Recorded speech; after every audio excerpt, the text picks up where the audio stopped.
Rome நகரம் பற்றி எரியும் பொழுது நீரோ மன்னர் இசை கொண்டாட்டத்தில் இருந்தார் என்று கூறுவார்கள்.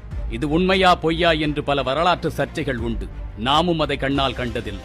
ஆனால் இந்தியாவின் தலைநகரம் பற்றி எரியும் பொழுது தமிழ்நாட்டு மந்திரிகள் எல்லாம் சினிமா கொட்டகையில் அமர்ந்து விசிலடித்துக் கொண்டிருக்கின்றார்கள். ஒரு பதவிக்கென்று குறைந்தபட்ச மரியாதையை கூட உங்களால் கொடுக்க முடியவில்லை.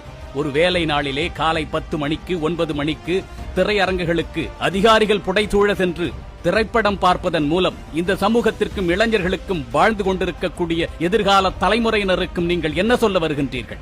ஏற்கனவே என்னுடைய தமிழ் சமூகம் சினிமாவால் சீரழிந்து சிந்தனையில் சீழ்பிடித்து நிற்கின்றது.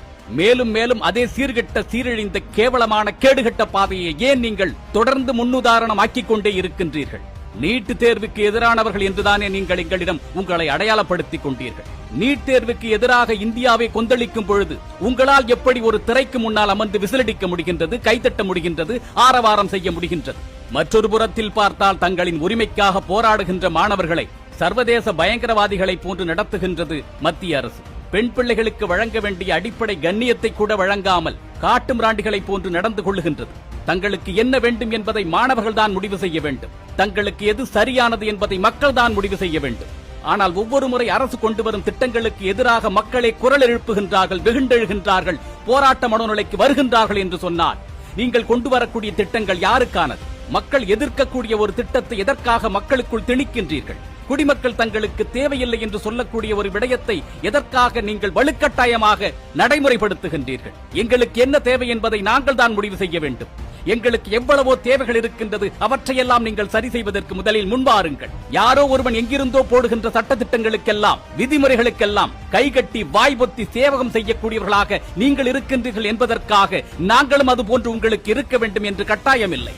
அனைவருக்கும் ஒரே மாதிரியான நுழைவுத் தேர்வு என்று கொண்டு வரும் நீங்கள் அனைவருக்கும் ஒரே மாதிரியான கல்வி முறையை வழங்கி இருக்க வேண்டும். வழங்கினீர்களா?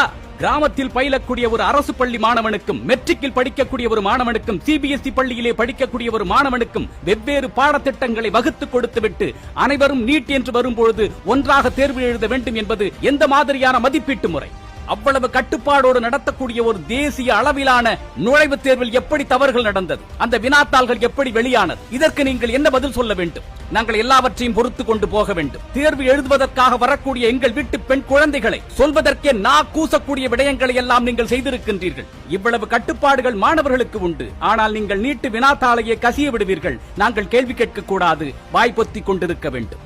நீதி கேட்டு போராடக்கூடிய எங்களுக்கான நீதியை வழங்குங்கள். அதை விடுத்து உங்களது அதிகாரத்தை பயன்படுத்தி எங்களுக்கு அநீதி இழைக்காதீர்கள். அது ஜனநாயக படுகொலை. எங்களுக்கு எதிராக இழைக்கப்பட்ட தவறுகளுக்கு தார்மீக பொறுப்பு